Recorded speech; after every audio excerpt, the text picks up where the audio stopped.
Hi, and welcome back to another episode of the History of Fan Anime. I'm your host, William Tao, and in today's episode, we're going to get into some more fan letters and just sort of the correspondence between us when we're doing things like tape trading and doing correspondence, pre-email, pre-internet sort of era. All right. So before I begin, I'd like to remind you to go down below, click like, and click subscribe. Any sort of comments and that kind of stuff about your experiences would be greatly appreciated because that does help the YouTube algorithm. So I don't ask much, but if you just go down and click like, that would be just great. All right. And if you'd like to support me financially, I do have the Super Thanks button available, as well as the Patreon and PayPal links below. Now, again, I'm approaching episode 400, so the extra thing I'm going to do this time around is any people that are on the Patreon and PayPal right now, I'm going to be emailing you specifically for a list of 5 titles. Okay, so just maybe number them from sort of like most favorite to your favorite animes from the 80s and the 90s, and I will look for a specific thing on that list for you. Okay, so again, if you're interested in a surprise thing, then do sign up for that. And I'll be when we hit the episode 400, when we do the next anime giveaway, you'll have something extra as well. So again, I will be submitting that. So again, if you want to join in that, do go down below. All right.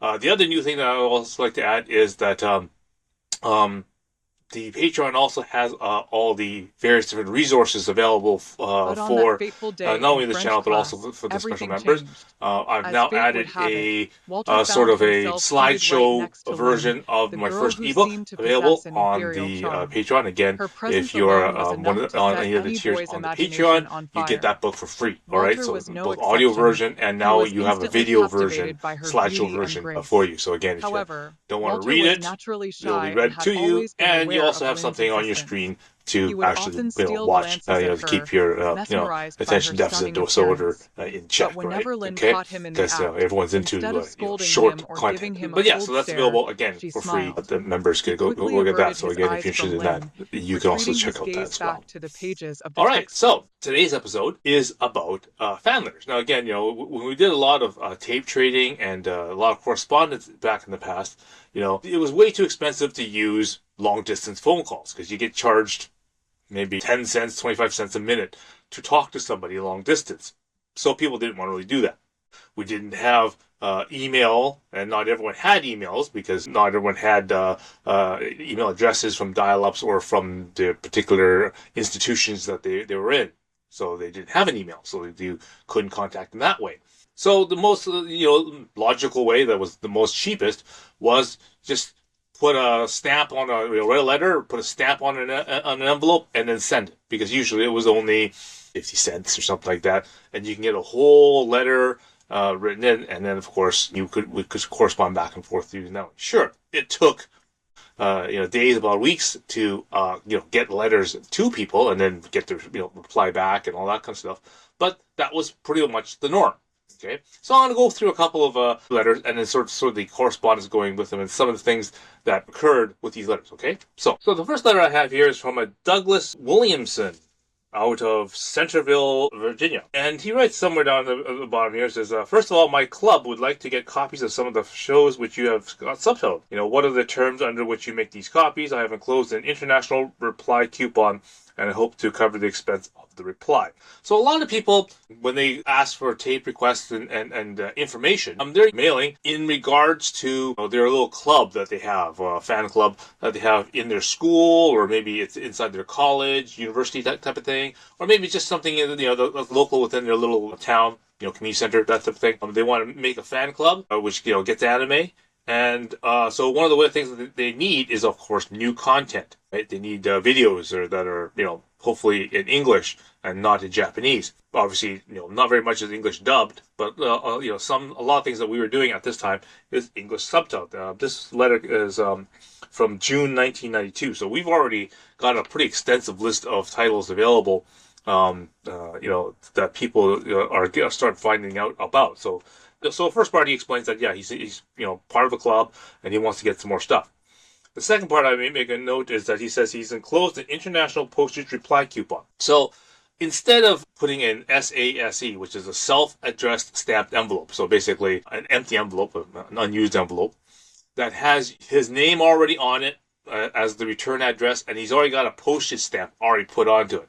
Okay, and that's usually what they refer to as a self-addressed stamped envelope.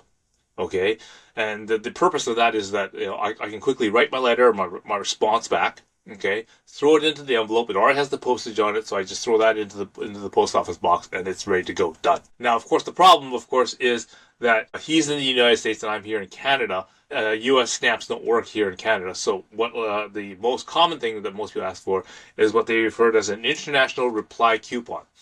Now, what happens with these is that you go to the post office, right, and you pay for this international reply coupon. It's basically the same price as you would pay for an international stamp, which I think at this time, 1992, probably was about 40 cents or something like that, right?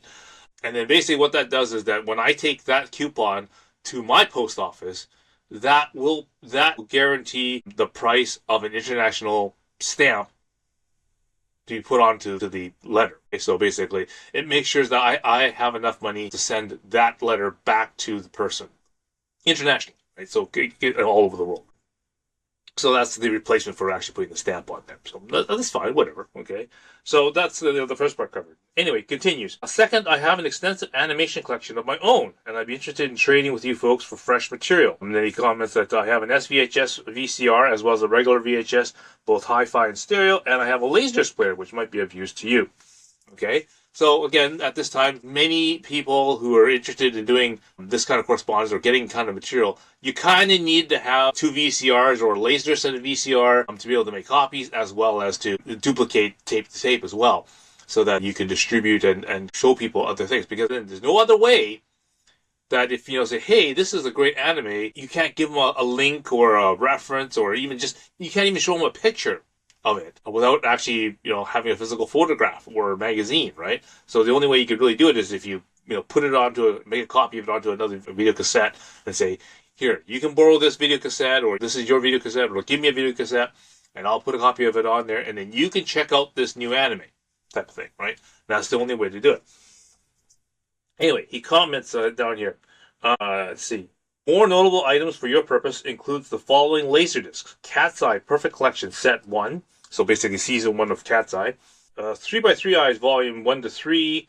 Gal Force 1 to 3. Dirty Pair 005 Conspiracy. And Cream Lemon Volumes 1 and 3. Laserdisc. Note, I think you were looking for the Escalation series on Laserdisc. Here are the first two. I'm expecting these Laserdiscs in the near future. Silent Mobius and 3x3 Eyes Volume 4 at the end of July. He also has got the Rashomon Perfect Collection in September and the Cat's Eye Perfect Collection Volume 2 in October, maybe. Please let me know if any of these are useful to you. It just goes to show you that people who are really interested in getting anime and showing anime to other people and whatnot, they had to realize that, hey, the only way to get this stuff is you have to basically get fresh from Japan. And usually the method is usually Laserdiscs. So again, that's why most people will end up having a Laserdisc player / VHS player in order to be able to to make copies and to do things. So again, this is how we traded stuff. If you wanted the highest quality kind of stuff, you had to go get the Japanese stuff off of Laserdisc. So again, straight Japanese, no English, no subtitles, and you would get them from Japan, right? Now, at this time, I probably would have been interested in the Cat's Eye Perfect Collection. I mean, I liked Cat's Eye, and I watched Cat's Eye on the French channel when it came out. So I probably wasn't interested in getting it translated, but I was certainly interested in getting a complete set of it. So that's something that was definitely useful to me. 3x3 Eyes was an interesting one. Streamline Pictures was already sort of in the process of making an English dub version of this one. So that's probably why it was sort of out there, and a lot of people knew about it. But maybe because of the how badly the English dub version usually is, especially if it comes from Streamline, they're probably looking at trying to make an English subtitle version of that. That was it. Gal Force 1 to 3. I mean, we've already done some of the Gal Forces at this time. I think we were already maybe at doing Earth chapter at this time. Dirty Pair Conspiracy. We didn't do many of the Dirty Pairs. We did some. Definitely things like 005 Conspiracy, the Landi Affair, things like that were definitely very, very popular. And yes, I was looking for Cream Lemon Volumes 1 and 2, which is basically, I wanted to make a complete set of the Ami series. So that's like 1, 3, 15, and Sorakara, the ones that I needed for that. So, definitely those are things that was worth getting. I think it took me so long to kind of get around to those ones. By that time, I think about the whole Cream Lemon LD box set. Finally, I'd like to offer my services as a translator. I've studied Japanese for 3 years in college, and I've been doing my own personal translations for about 7 years. I also correspond regularly in Japanese with a native in Japan. I have a good grasp of written Japanese and a fair grasp of spoken Japanese. One of the common things around this time is that people have corresponded with other people in Japan. So, for example, my friend Asa, who I was getting the Dragon Ball episodes and that kind of stuff, he had an exchange student from Japan, right? His friend Yoshi was the one who gave us a lot of our initial things like 300 Dragon Ball, and even some of the things like Orange Road was available from him really early. But it shows that people who have linked to Japan, that was how we got a lot of the TV episodes and that kind of stuff recorded. Because then what we do is during our correspondence with them, we can ask them, hey, can you take a video cassette and kind of maybe set the timer or something and record me a tape or two of whatever's on TV at this particular time, or if there's a particular show on, can you record record the episodes every week and then send them to me that way? So that's how a lot of people got TV stuff, right? When we got around to doing things like Sailor Moon. In '94, some of the first things that we did for the subtitled copies were straight off TV copies. Like, our timing files were based off of the TV versions because the TV versions came out before the Laserdisc versions, because you had to wait until all of season 1 was over before they released the Laserdisc box set. And we didn't want to wait. We just did them right as the episodes came out, right off TV. So that's how, that's one of the interesting things I wanted to point out in that letter. Okay, the next letter is from a Jesse Sanchez in Coronado, California. He writes, hello again, it's been a while. I've been a little too busy to start collecting Maison Kaku. Besides that, a Chicago order you were working on a while ago, I figured you could use some rest. So I guess, right, Jesse ordered the entire Orange Road series, like 12 tapes of all the Orange Road series. I have enjoyed the Orange Road series, and now I'm starting to watch them over again. I'll hold off ordering the music edition and the karaoke videos at least until you get a chance to do the Orange Road special. This time I was doing the Mugitate OAVAs, and of course the movie hasn't come out yet, so I think he was waiting to accumulate all that together. I've managed to collect the first 8 episodes of Maison Kaku. A friend of mine ordered them from you, and he dubbed them for me. It was only fair considering that all the core episodes he copied. So obviously he ordered all the Orange Road. So he's sort of known in his group and his little circle for having all the Orange Road episodes, and everyone's asking him for copies. And then I guess somebody else, another different friend, he ordered some Maison Kaku episodes, which I just had started working after we finished doing Orange Road. We started doing Maison Kaku, so he started ordering those episodes from me. So that was really good. This is how the tape sharing happens between people, right? Incidentally, the music videos at the end of Volume 2 were interesting. I might end up ordering the music videos later on. So this comment is basically, what I did was a lot of the tapes. What happens is that each of the TV episodes are approximately 22 episodes long. So when you think of the show, it's usually opening theme songs like a minute. The middle part, or A part, shall we say, is about 10 minutes. Quick break, right? And then the second part after the commercial break, and then sort of like another minute for sort of like the ending theme song and that kind of stuff. And it sort of rounds out to about 22 minutes, which is the network standard. So you put 4 of those onto a tape, you've got basically 88 minutes to about 90 minutes of stuff already used up on the tape. Right? Sure, you might be able to put one more episode on there, but then the next tape then only has 3 episodes, and you got to carry 2 over, and so it's kind of really kind of messed up, right? That's why we only stuck to 4 episodes on a tape, because that's what's on the Laserdiscs. But it leaves you about 30 minutes of like blank at the end of the tape. So what I do is I have many tapes of AMVs made up. So again, these are like sort of music videos, done to North American English music. They have clips and pieces and that kind of stuff from various different animes. Basically designed to show you what different kind of stuff is out there. Maybe just like as he points out, caught someone's eye. Like, wow, that looks really cool, or or I like that action sequence or that art design, right?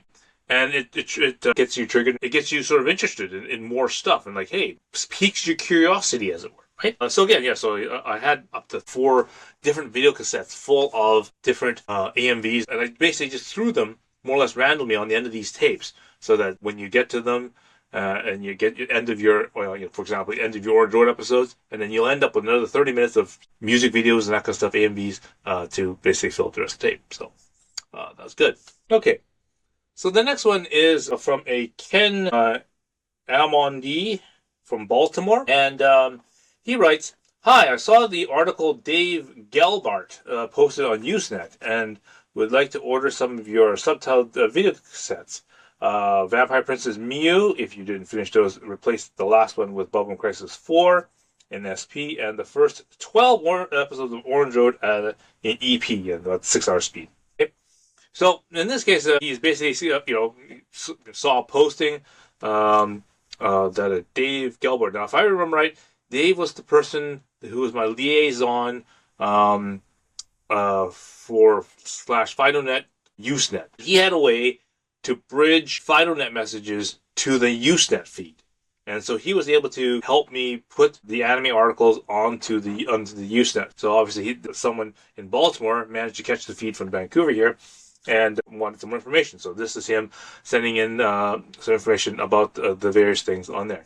Now, he sent in a check, because that's the usual way to transfer money, because there's no e-transfers and there's no, PayPal or anything like that yet. Or, you basically had to use personal checks, or you had to use money orders. Money orders are usually the more popular one because they clear a lot easier, right? So at this time, which is 1991, March of 1991, he wrote on the check, Kimagura Orange Road Project, as the name on the check. So again, if you remember from check, the name on the check has to match the account that it actually goes into. At this particular time, we didn't have an account made up for Kimagura Orange Road Project. We only had one made up for the Vancouver Japanese Animation Club. So at this time, we were unable to cash the check because it said the name on the check doesn't match the either the Vancouver Japanese Animation Society or Club, or doesn't have my name on it, right? So I had to basically send the check back to him again and then have him create a new one. And so after sending that back and then basically getting it done, then I was able to make his 2 tapes. And on April 5th, so literally a month and something has passed already now, and I'm able to send that check back. He remakes the check, sends it back to me, and then I go out and get the 2 tapes that he has requested, and then I've replied with this letter. And he goes, "Here are the 2 tapes that you have requested. I haven't finished Vampire Princess Mew 4, so we are still in the process of fan subbing all of the Vampire Princess Mew, and Miyago hasn't licensed yet because we're still in 1991. He says, yet, but I imagine it'll be done up soon as we will finish timing it out right." There's also the second tape, which is, here is a tape of Orange Road 1 to 12. Okay, so again, I had a version of the cassettes that were, in 12 or 6-hour speed, so that will allow you to put 12 episodes of Orange Road onto a cassette. Those are made for those people who, obviously it's quite expensive to order lots of tapes. If they don't mind the slightly, degradation in the quality, because it's recorded at 6-hour speed rather than 4, then I had a version available for them too. So, try to make it as available as possible. Well, that's just sort of an indication of some of the issues that we had in terms of payment processes and how to actually get money transferred. Also, a side note, when I was doing the lookup,